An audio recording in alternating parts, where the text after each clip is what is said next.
Assalamualaikum warahmatullahi wabarakatuh. Kembali channel Talentage menghadirkan video. Pada video kali ini kita membahas tentang teori dan simulasi transformasi Clark and Park. Sebelum lebih lanjut, dimohon subscribe, like, dan komennya untuk kemajuan channel ini ke depannya. Sekarang kita lihat apa itu transformasi Clark and Park. Transformasi Clark and Park itu merupakan transformasi besaran listrik dalam sistem 3 fasa, di besaran dalam sistem 3 fasa ke sistem 2 fasa. Ini untuk sistem 2 fasa, dan ini dalam bentuk stasioner. Yang transformasi Clark ini dalam bentuk stasioner dan dalam bentuk berputar. Nah, kalau dalam sistem 3 fasa ada 3 sumbu A, B, dan C, sedangkan pada sistem 2 fasa hanya 2 sumbu, yang untuk Clark itu sumbu alfa beta, sedangkan yang transformasi Park itu dalam sumbu direct and quadrature atau Deki. Nah, yang transformasi Clark itu disebut stasioner reference frame. Kenapa dikatakan stasioner? Karena sumbunya tidak ikut berputar sesuai dengan putaran rotor. Jadi yang berputar ini diasumsikan sebagai putaran rotor pada mesin. Sedangkan untuk transformasi Park itu disebut rotating reference frame karena sumbunya itu ikut berputar sesuai dengan kecepatan putaran dari rotor. Dari sistem 3 fasa ditransformasikan ke sistem 2 fasa dalam bentuk sumbu alfa beta yang stasioner dan sumbu Deki untuk yang berputar. Nah, besaran apa saja yang bisa ditransformasikan? Ya, bisa besaran arus, tegangan, dan juga bisa besaran fluksi. Nah, sekarang kita lihat yang pertama transformasi Clark. Di transformasi Clark itu mentransformasikan sistem 3 fasa menjadi sistem 2 fasa stasioner. Jadi kalau kita lihat ini ada sistem 3 fasa di mana masing-masing fasanya berbeda 120 derajat. Kalau dipresentasikan dengan persamaan PA, PB, dan PC-nya seperti persamaan ini. Nah, kemudian kalau kita transformasikan di mana sumbu alfa itu berhimpitan dengan sumbu PA, sedangkan sumbu betanya itu tegak lurus atau ortogonal dengan sumbu PA. Di alfa dan beta itu ortogonal. Jadi ini kalau kita gabungkan antara sumbu ABC 3 fasa dengan sumbu alfa beta. Di sini kita ambil besarannya adalah tegangan. Tegangan alfa beta ini itu sama dengan P alfanya 2/3 kali 1 kali PA tambah min setengah kali PB tambah min setengah kali PC. Kan untuk PB-nya 2/3 kali 0 kali PA tambah akar 3/2 kali PB tambah min akar 3/2 kali PC. Urutan nolnya dipertimbangkan, maka P alfa, P beta, dan PY ini. Itu untuk bagian PY itu sama dengan setengah kali PA tambah setengah PB tambah setengah PC kali 2/3. Nah, inverse-nya kalau dari alfa beta ke sumbu ABC itu kebalikan dari tadi. Untuk PABC-nya, kemudian kalau urutan nolnya diperhitungkan, makanya adalah persamaan ini. Nah, sekarang kita lihat transformasi Park. Yang pertama transformasi Clark ke Park itu dari sumbu alfa beta ke sumbu Deki. Di transformasi sistem 2 fasa bentuk stasioner ke bentuk berputar. Yang alfa beta ini stasioner, kemudian ditransformasikan ke bentuk berputar. Maka persamaannya adalah ini. VD itu, sumbu direct itu sama dengan cos alfa kali PA tambah sin theta kali tegangan beta. Sedangkan untuk PQ sama dengan min sin theta kali P alpha tambah cos theta kali P beta. Kalau urutan nolnya diperhitungkan, maka persamaannya untuk sumbu deki itu ada P0-nya, P deki 0. Di P deki 0-nya itu sama seperti tadi, tegangan nolnya itu mana 0 kali PA tambah 0 kali PB tambah 1 kali PY ini. Nah, sudut ini itu merupakan sudut posisi rotor. Posisi rotor terhadap sumbu A. Sumbu A itu merupakan posisi pertama dari rotor. Kita disebut juga perpindahan angular pada rempak, pada bentuk paknya. Jadi sudut ini akan berputar, di mana kecepatannya akan sama dengan kecepatan putaran rotor. Nah, besarannya itu sama dengan V/2 kurang 2 VFT, di mana F ini adalah frekuensi. Kalau dari bentuk Clark, kita lihat sudutnya itu sama dengan tangen pangkat min 1 kali P beta per P alpha. Sekarang transformasi 3 fasa ke deki dengan persamaan ini. Ini untuk tanpa urutan 0. Sedangkan yang menggunakan urutan 0 itu dipresentasikan dengan persamaan ini. Sekarang kita lihat inverse dari deki ke alfa beta. Nah, kalau sebelumnya dari alfa beta ke deki itu dipresentasikan dengan persamaan ini. Nah, kalau kita inversekan, maka di sini yang berubah posisi ini hanyalah fungsi sin ini. Nah, ini untuk besaran yang menggunakan urutan 0. Kemudian untuk inverse deki ke ABC, ini yang sebelumnya, dan ini untuk inverse dari deki ke ABC. Kemudian ini untuk urutan 0-nya. Nah, untuk apa transformasi Clark 4 ini? Pada bidang elektrikal ini banyak digunakan untuk sistem kendali mesin listrik 3 fasa, terutama untuk sistem kendali berbasis vektor kontrol. Jadi kendali mesin itu yang 3 fasa itu ada yang berbasis skalar, ada juga yang berbasis vektor. Transformasi Clark 4 itu membuat kendali mesin 3 fasa itu lebih mudah. Itu seperti kendali motor DC. Kalau pada motor DC, kita dapat mengatur kecepatan motor secara terpisah melalui pengaturan torsi ataupun melalui pengaturan fluksi, di mana pengaturan torsi itu dapat kita lakukan dengan mengatur arus jangkar, sedangkan pengaturan fluksi dapat dilakukan dengan mengatur arus medan. Nah, pada mesin DC, pengaturan arus jangkar ataupun arus medan itu dapat dilakukan secara terpisah.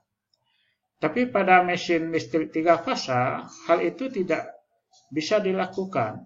Nah, dengan menggunakan transformasi Clark, kita bisa mengendalikan mesin 3 fasa itu seperti pengendalian mesin DC. Dengan mengkonversikan arusnya ke dalam sumbu deki, di mana arus sumbu Q itu mempresentasikan si pada jangkar, sedangkan arus sumbu D itu mempresentasikan komponen fluksi pada medan. Jadi diibaratkan dengan mengatur arus sumbu Q itu kita mengatur torsi motor. Jadi kita bisa melakukan pengaturan secara terpisah, apakah mengatur arus sumbu Q atau mengatur arus sumbu D, atau mengatur kedua-duanya. Sehingga konsep ini mirip dengan konsep pengendalian motor arus searah. Sekarang kita lihat contohnya, ini untuk kendali kecepatan motor sinkron magnet permanen dengan vektor kontrol, di mana di sini Metode vektor kontrolnya yang kita gunakan adalah metode File Oriented Control atau FOC.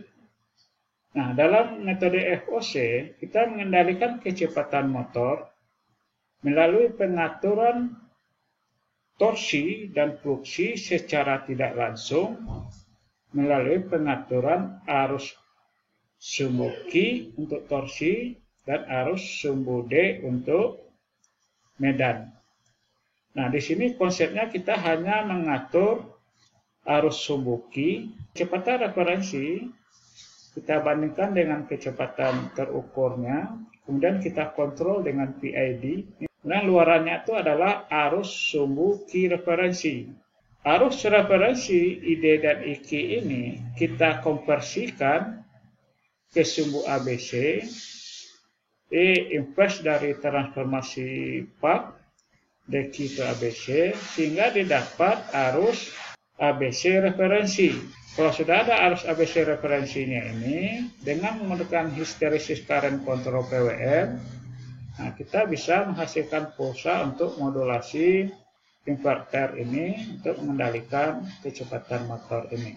Sedangkan posisi rotornya di sini untuk mesin sinkron, ini magnet permanen sinkron, itu merupakan integral dari kecepatan angularnya. Jadi kecepatan motor diintegralkan, didapatlah posisi rotornya. Sekarang kita lihat hasilnya. Ini adalah contoh penggunaan transformasi PAK dan plug dalam kendali 3 fasa. Kalau kita lihat, ini grafik kecepatan motor, ini torsi beban dan torsi elektromagnetik. Ini posisi rotor, ini arus 3 fasa, kemudian ini arus sumbu alfa beta untuk transformasi clock, dan ini arus sumbu DQ untuk transformasi PAK. Nah, ini menggunakan metode File Oriented Control, di mana untuk mengendalikan kecepatan motor ini itu dengan cara mengatur arus sumbu Q. Yang kuningnya adalah arus sumbu D, kemudian yang biru ini adalah arus sumbu Q. Jadi kita mengendalikan kecepatan motor dengan cara mengatur arus sumbu Q. Nah, ini presentasi dari 3 frame, arus 3 fasa, alfa beta, kemudian sumbu DQ untuk implementasi pengaturan kecepatan motor. Selanjutnya kita coba membuat simulasi transformasi clock and PAK dalam Simulink MATLAB. Pertama kita buka MATLAB-nya, kita gunakan Simulink, kita ambil blank model, kita buka library browser. Pertama kita ambil power guide karena kita menggunakan simulasi power system. Kita ambil model continuous. Sekarang kita coba lihat transformasi plug and clock untuk motor induksi yang disuplai dengan sistem 3 fasa. Di Simscape kita ambil elektrikal, kemudian spesialis teknologi, fundamental block. Kita ambil electrical source, kita ambil sumber 3 fasa, kemudian measurement, kita ambil pengukuran tegangan 3 fasa,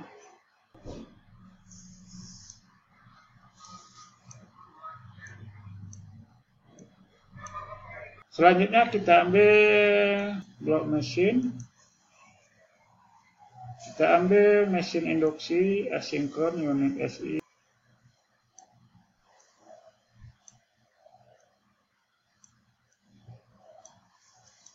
Nah, kita ambil yang rotor sangkar, tipe rotornya rotor sangkar. Nah, kita ambil aja model yang sudah ada, misalnya yang 4kW 400 volt 50 Hz 430 rpm. Kita apply. Kemudian TM-nya ini adalah bebannya, kita beri aja konstan. Nah, ini bebannya kita buat konstan aja, misalnya 5 Nm.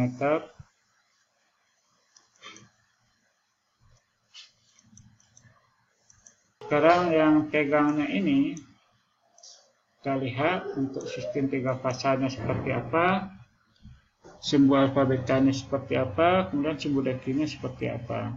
Nah, untuk bloknya kita ambil di bagian elektrika, control and measurement, kemudian transformation. Pertama kita ambil transformasi ABC ke alfa beta. Ini ABC ke alfa beta. Kemudian kita tentukan posisi rotornya. Ini kita keluarkan. Nah, posisi rotor itu merupakan tangen pangkat min 1 P beta per P alfa. Kita ambil fungsi trigono. Kita ambil tangen pangkat min 1 akan. Nah, posisi pertamanya adalah P alfa. Kita tempatkan ke yang kedua. Dan P beta ini,